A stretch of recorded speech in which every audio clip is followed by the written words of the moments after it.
Hello everyone, मैं गोविंद वर्मा। आज हम बात करने वाले हैं WCS ग्रुप 2 लेवल 2 के बारे में।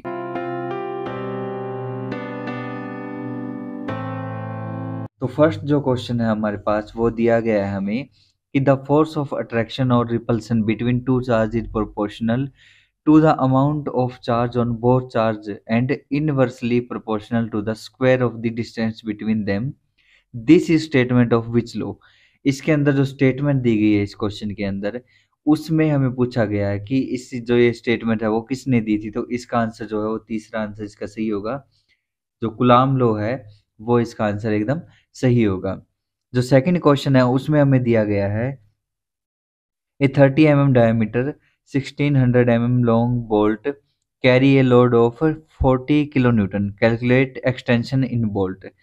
अब इसमें देखो हमें बात क्या करना है। हमें एक तो दिया गया है बोल्ट का व्यास दिया गया है, तो अगर हम डी से लेके चले तो बोल्ट का व्यास हमें कितना दिया गया है, 30 mm दिया गया है। ठीक है, बोल्ट की लंबाई जो है वो कितनी दी गई है, एल अगर हम लेके चलें तो 1600 mm दिया गया है। और वन जो फोर्स है वो कितना दिया गया है हमारे पास है, वो है 40 kN का। अब इसमें हमें जो ज्ञात करना है, ई बराबर भी हमें दिया गया है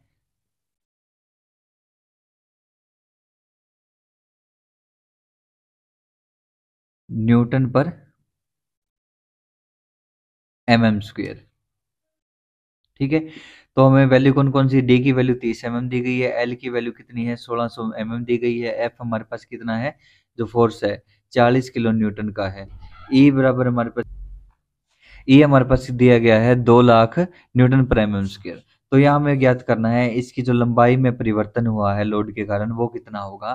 तो हमने सूत्र सुना होगा, ई जो प्रत्यास्था मापांक है वो किसके बराबर होता है, प्रतिबल बटे विकृति के। ठीक है, अगर इसको थोड़ा और सोल्व करें तो प्रतिबल हमारे पास क्या होता है, बल बटे क्षेत्रफल। और विकृति हमारे पास क्या होती है, विकृति अपने पास अगर नॉर्मल बात करें तो ये होती है हमारे पास लंबाई में परिवर्तन डिवाइड बाय प्रारंभिक लंबाई। ये हमारे पास विकृति का फॉर्मूला होता है। अब इसमें बात करें तो लंबाई में परिवर्तन बटे प्रारंभिक लंबाई होता है, तो वो ऊपर चला गया था प्रारंभिक लंबाई इसमें। अब इसमें अगर देखें तो ई बराबर हमारे पास, अगर नॉर्मली हम बात करें तो एफ फोर्स के लिए यूज करते हैं, ए के लिए क्षेत्रफल के लिए ए यूज करते हैं। ठीक है, लंबाई में परिवर्तन हमारे पास होता है डेल्टा एल और प्रारंभिक लंबाई हमारे पास एल। अब इसमें अगर वैल्यू की बात करें तो देखिए हमें ज्ञात क्या करना है, डेल्टा एल। तो डेल्टा एल बराबर किसके हो जाएगा, F into L upon E into A. अब यहाँ पर सारी वैल्यू रख के देखें तो एक चीज इसमें देखें तो एफ हमारे पास फोर्स कितना दिया गया है, 40 kN की जगह मैं 1000 लिख देता हूँ किलो की जगह। ठीक है, तो वैल्यू बचेगी न्यूटन हमारे पास। उसके बाद एल हमारे पास कितना दिया गया है, 1600 mm डिवाइड बाय ई हमारे पास कितना है, 2 लाख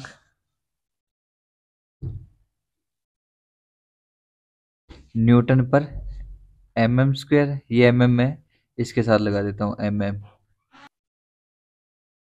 अब बात करें एरिया की, देखो इसमें हमें दिया क्या गया, बोल्ट। बोल्ट क्या होता है, सर्कुलर होता है, तो उसका एरिया कितना होगा, πr²। तो पाई की जगह 3.14 में वैल्यू रख देता हूँ। आर की वैल्यू कितनी है, देखो व्यास दिया गया है कितना, 30। आर बराबर होता है हमारे पास d/2, यानी यहाँ से कितना आ जाएगा, 15 mm।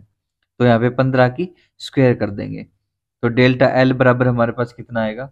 देखिए सारी वैल्यू जो है उनको सोल्व करने पर जो हमारे पास वैल्यू आएगी वो आएगी 0.4529। ठीक है, ये हमारे पास वैल्यू आएगी। देखो 40 की यूनिट क्या थी, न्यूटन। के की जगह मैंने 1000 लगा दिया था। 1600 की यूनिट कितनी है, mm। 2 लाख की यूनिट कितनी है, न्यूटन पर mm² है, तो ऊपर चला जाएगा ये mm²। उसके बाद बात करें तो πr² हमने एरिया का फॉर्मूला लगाया था, तो इसकी यूनिट क्या होगी, mm² होगी। ठीक है, तो mm² से mm² कैंसिल हो गया, न्यूटन से न्यूटन कैंसिल हो गया। तो यहाँ डेल्टा एल बराबर हमारे पास इसकी जो यूनिट कितनी आएगी, 0.45। देखो यहाँ पर 2 है तो इसकी जगह हम, अब 2 है तो इसके बाद में वैल्यू कितनी है, 9। तो 9 यानी 2 की जगह हम 3 ले सकते हैं, तो यूनिट क्या होगी इसकी, mm। तो ये होगी हमारे पास डेल्टा एल की वैल्यू, यानी जो लंबाई में परिवर्तन होगा वो कितना होगा, 0.453, यानी इसका जो सेकंड आंसर है वो करेक्ट आंसर होगा। तीसरे क्वेश्चन की अगर हम बात करें तो इसमें क्या दिया गया है कि ए cooling system when full contain 10.5 litre of water at 15 degree. एक कूलिंग सिस्टम है जो कि 10.5 लीटर पर जो फुल हो जाता है 15 डिग्री सेंटीग्रेड पर, when it is heated to 95 degree centigrade, जब इसे 95 डिग्री सेंटीग्रेड तक गर्म किया जाता है तो वाटर जो है ओवरफ्लो ड्यू टू एक्सपांसन होने लगता है। कितना है इसमें, 0.355 लीटर। तो अगर इसमें बात करें तो हमें ज्ञात क्या करना है, इसमें कोफिशिएंट ऑफ क्यूबिकल एक्सपांसन ज्ञात करना है। तो इसमें अगर क्वेश्चन नंबर थर्ड की बात करें तो इसका फॉर्मूला होता है हमारे पास alpha V equal to delta V upon V zero into delta T. देखिए डेल्टा वी हमारे पास कितना दिया गया है, 0.355, यानी जो कितने पर जो ओवरफ्लो हुआ है उसकी वैल्यू दी गई है, इसका आयतन दिया गया है। ठीक है, अब प्रारंभिक आयतन की अगर बात करें नॉर्मल हमारे पास कितना दिया गया है, 10.05 दिया गया है। इसमें टेम्परेचर डिफरेंस कितना है, डेल्टा टी हमारे पास टेम्परेचर डिफरेंस होगा, तो 95 अगर -15 कर दे तो हमारे पास कितना आ जाएगा यहाँ पर, 80। अब इस इक्वेशन को अगर सोल्व करें तो हमारे पास अल्फा वी जो क्यूबिकल कोफिशिएंट है उसकी जो वैल्यू आएगी वो आएगी 0.0004 डिग्री सेंटीग्रेड। तो यानी इसका जो सही आंसर होगा वो फोर्थ आंसर इसका करेक्ट आंसर होगा। अब अगले क्वेश्चन की बात करें, फोर्थ क्वेश्चन की, तो इसमें हमें क्या दिया गया है, देखिए see figure given below and answer. इसमें पूछा गया कि what is the diagram called. तो ये डायग्राम जो है ये कौन सा डायग्राम है, तो इस डायग्राम का नाम है आयरन कार्बन डायग्राम। ठीक है, और सेकंड इसी में पूछा गया है कि what is the structure of 0.83% on axis. जो 83% है एक्सिस पर, इसमें कौन सी स्ट्रक्चर का निर्माण होता है, तो इसमें निर्माण होता है परलाइट स्ट्रक्चर का। यानी इसका जो आंसर एक नंबर है इस क्वेश्चन का वो एकदम करेक्ट आंसर है। क्वेश्चन नंबर अगर 5 में देखें तो हमें क्या दिया गया है, देखिए in the figure given below what represent, x और वाई एक्सिस किसे रिप्रेजेंट करता है। तो इसमें अगर हम नॉर्मल बात करें तो जो वाई एक्सिस है वो स्ट्रेस को और एक्स एक्सिस किसको प्रेजेंट करता है, स्ट्रेन को, यानी ये स्ट्रेस स्ट्रेन कर्व बनाया गया है। तो इसका जो आंसर एक नंबर होगा वो सही आंसर होगा। उसके बाद क्वेश्चन नंबर 6 की बात करें तो इसमें देखिए नीचे दिए गए चित्र के संबंध में क्या सत्य है, what is the true with regard to figure given below. तो ये जो फिगर है इसमें किस चीज की जो फिगर दी गई है, तो एक फर्नेंस है। तो ये कौन सी फर्नेंस है, किस आयरन के निर्माण में प्रयुक्त होती है, तो ये है पिग आयरन के निर्माण में फर्नेंस जो प्रयुक्त होती है वो, यानी इसका जो राइट आंसर होगा तीसरा क्वेश्चन, इसका आंसर जो है वो राइट आंसर होगा। उसके बाद क्वेश्चन नंबर अगर 7 की बात करें हम, तो साथ में हमें एक इक्वेशन दी गई है तो इसे सोल्व करना है। तो अगर इस पूरी इक्वेशन को हम सोल्व करेंगे तो हमारी जो वैल्यू आएगी इसके अंदर आएगी 0.17, यानी इसका जो फर्स्ट है आंसर राइट आंसर होगा। क्वेश्चन नंबर 8 की अगर हम बात करें तो इसमें क्या दिया गया, देखिए an oil having viscosity of 14 पोइजेस। पोइजेस का मतलब है, देखिए एक पोइजेस बराबर होता है हमारे पास 1/10 न्यूटन इंटू सेकेंड पर मीटर स्क्वेयर के। तो हमें कितना दिया गया है, 14, तो इसमें वैल्यू निकाले तो 14/10 न्यूटन सेकेंड पर मीटर स्क्वेयर, यानी वैल्यू कितनी आएगी, 1.4 न्यूटन सेकेंड पर मीटर स्क्वेयर।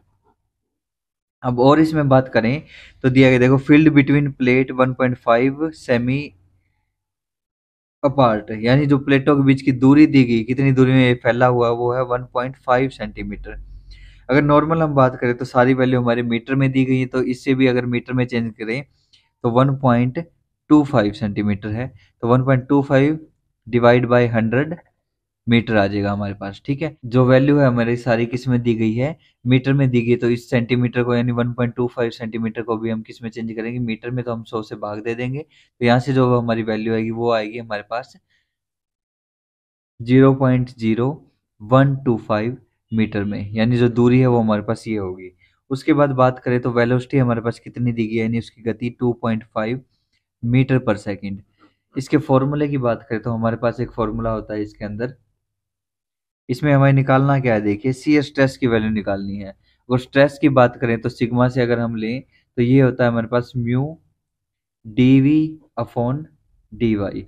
अब म्यू हमारे पास क्या है, म्यू हमारे पास है पोइजेस, ठीक है। तो इसमें वैल्यू कितनी आई थी हमारे पास 1.4, डीवी यानी वेलोसिटी कितनी दी गई है हमें 2.5, और यहाँ पर अगर बात करें दूरी, हमारे पास जो डी वाई है दूरी होगी वो कितनी है 0.0125। इस पूरी इक्वेशन को अगर सोल्व हम करेंगे तो हमारे पास स्ट्रेस की जो वैल्यू आएगी वो हमारे पास कितनी आएगी 280 मीटर, यानी इसका जो राइट आंसर होगा वो क्या होगा 280 मीटर। इसका फर्स्ट नंबर जो आंसर है वो करेक्ट आंसर होगा। उसके बाद क्वेश्चन नंबर अगर 9 की बात करें तो इसमें हमें क्या दिया गया, देखिए समांतर संयोजन में समतुल्य प्रतिरोधों की गणना कैसे की जा सकती है उसका फॉर्मूला बताना है।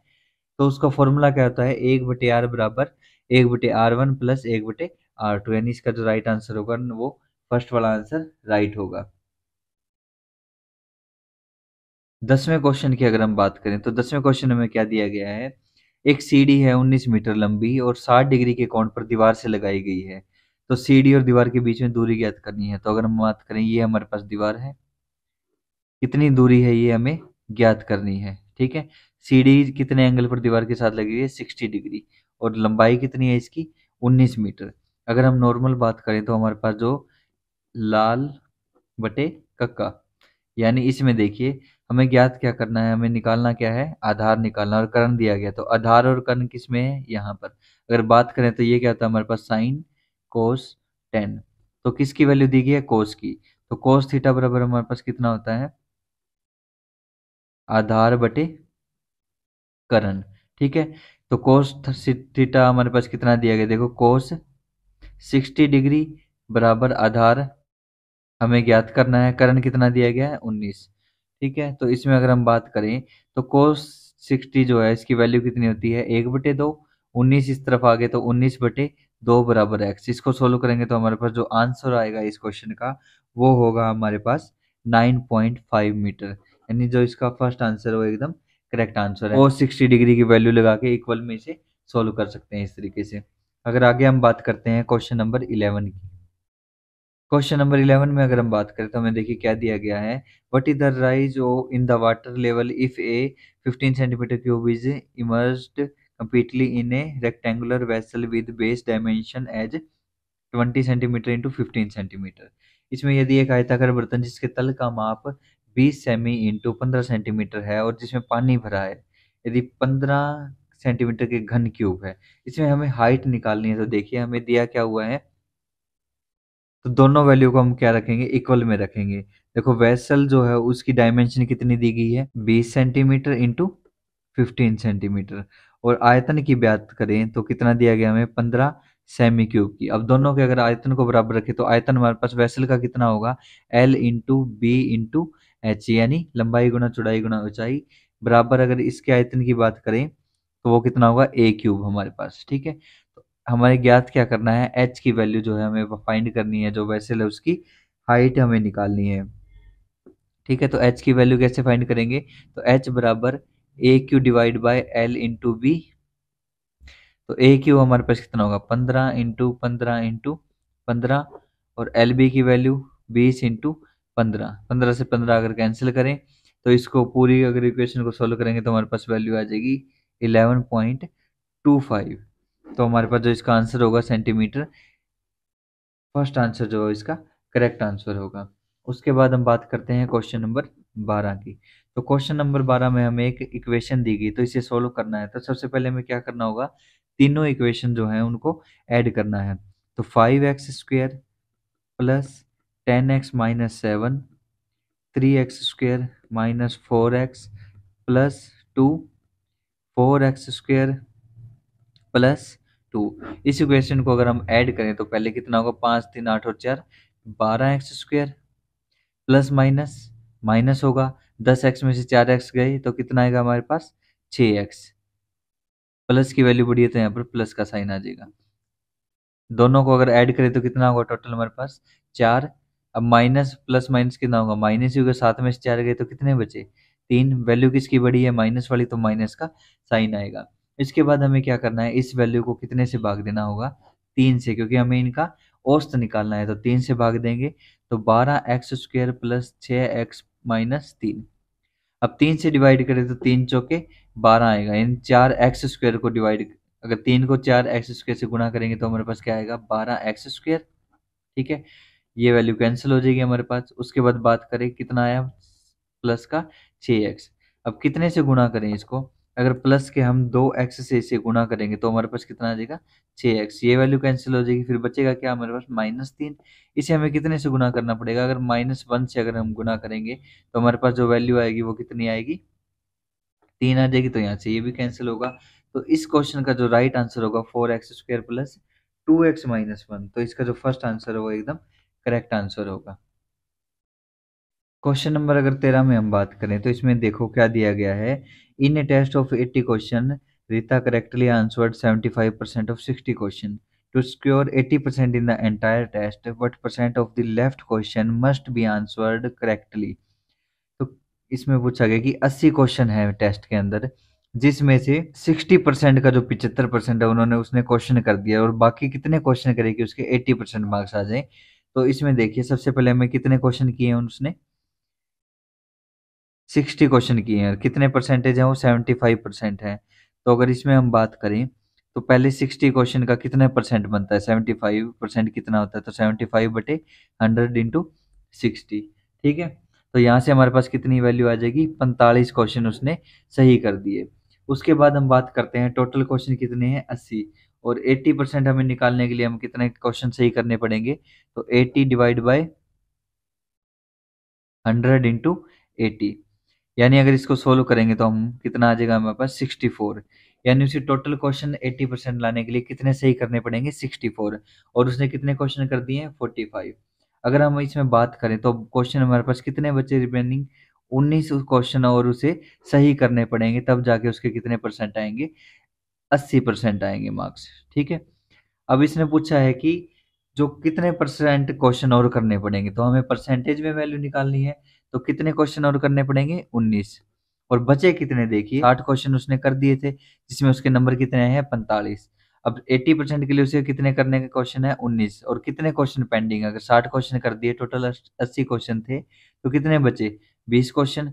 अब इनका परसेंटेज निकालेंगे तो हमारे पास आ जाएगा 95%। अगर नॉर्मल हम वैल्यू की बात करें तो 0.95 जो है इसका राइट आंसर होगा, यानी इसका जो फर्स्ट आंसर है वो राइट आंसर है। क्वेश्चन नंबर 14 की बात करें तो इसमें क्या करना है, देखिए what is the torque required for the shaft transmitting. Power की वैल्यू दी गई है 97.5, आरपीएम दिए गए हैं 180। ठीक है, तो इसमें हमें क्या करना है, टॉर्क निकालना है। तो देखिए हमारे पास P बराबर क्या होता है, ओमेगा इंटू टॉर्क होता है हमारे पास। ठीक है, अगर ओमेगा की बात करें तो वो होता है हमारे पास 2πn/60। ये आ जाएगा हमारे पास टॉर्क। तो अगर टॉर्क की वैल्यू अगर हम देखें तो यहाँ से अगर टॉर्क का मान निकाले तो क्या होगा, P × 60 2πn।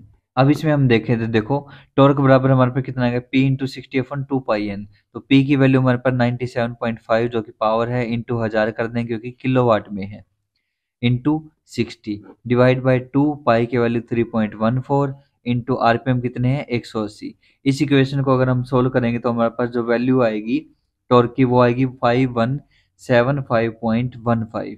ठीक है, अब इस क्वेश्चन में देखें, अगर इसके आंसर चेक करें हम तो इसके आंसर दिए गए हैं हमारे पास 5172 न्यूटन मीटर, 4500, 4200, 5500। तो इसके हिसाब से अगर देखें तो हमारा जो नज़दीकी आंसर है कितना होगा, वो हमारे पास 5172 न्यूटन मीटर।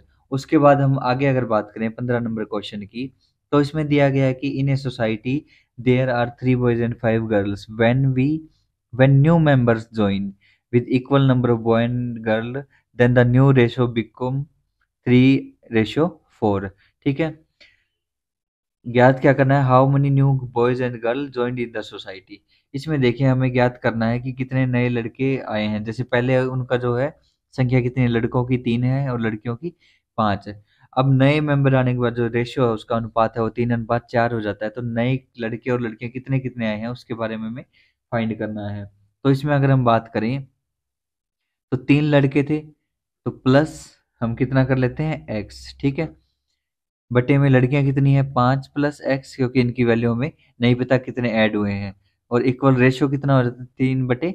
4 है, यानी 3:4 रेशियो हो जाता है। अगर इसका वज्र गुणन हम कर देंगे तो 4×3 = 12 + 4x इक्वल 5×3 = 15 + 3x। अगर यहाँ से अगर x की वैल्यू अगर हम फाइंड करें तो हमारे पास आएगा 3, यानी जो x की वैल्यू है 3। अब इसमें बात करें तो लड़के लड़कियों की संख्या इक्वल होनी चाहिए, तो यहाँ पर आंसर इसका क्या होगा, वैसे 3 आंसर होगा।